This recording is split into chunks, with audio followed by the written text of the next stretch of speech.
Also in Longview, coincidentally, we have parents and community members calling for the resignation of the Longview School Board, not just the president, the vice president, but the entire school board.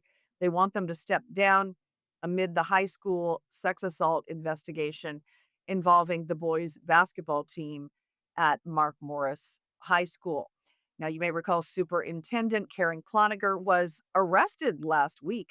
She's facing very serious accusations and charges of potentially covering up the abuse allegations involving those students, telling other staff members not to talk about this. We're going to kind of deal with this internally, as you likely know, because of mandatory reporting laws for school officials. You're not allowed to do that. You hear any inkling of something like this, you must immediately report that to law enforcement.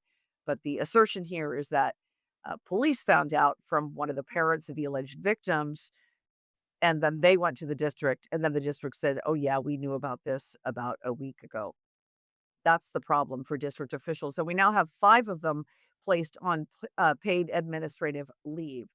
Um, the reports are pretty disturbing. I don't need to detail all of them. You can certainly Google it if you want to know more, but it again involves older boys on the boys' basketball team at Mark Morris High School, allegedly sexually assaulting, raping other players on the team. And this is alleged to have gone on from about Thanksgiving of last year up through the end of January this year. So this was not a one off situation. This happened on multiple occasions. So before Tuesday's school board meeting, which was the first board meeting since the arrest of the superintendent and the world found out about this story, there was a large group of people that gathered outside the board meeting offices, and there were some were holding signs, demanding accountability, demanding that the board members resign. So during public comment, many people came up and expressed their anger, their frustration, their outrage. Some in very raised voices said,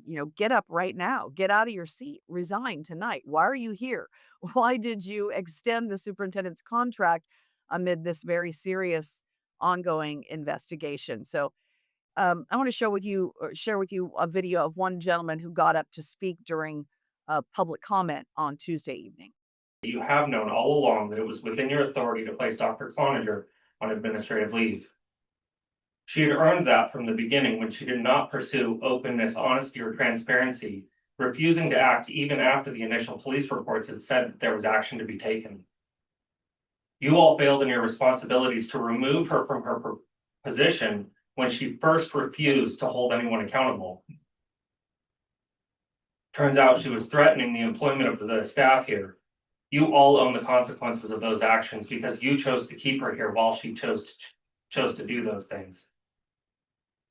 In our last meeting, Jennifer Leach made a comment showing disdain for the parents who come here to do our duty to this district and provide input to the process of this board. What's worse is we had a city councilman join in mocking the public before trying to intimidate one of the people here to speak when they stated they had a problem with being mocked.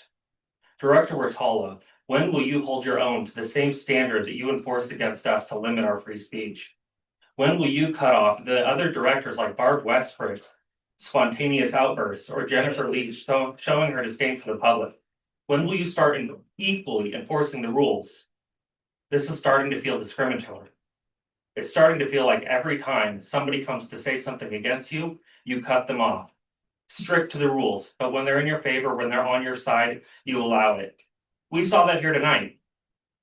Whenever somebody that came up against the board came to speak, they got 5 to 10 seconds past that 3-minute timer. But when the wonderful educator, I don't remember his name, came up, he went 30 seconds over and you just kind of let him go. That's discriminatory. That's viewpoint discrimination.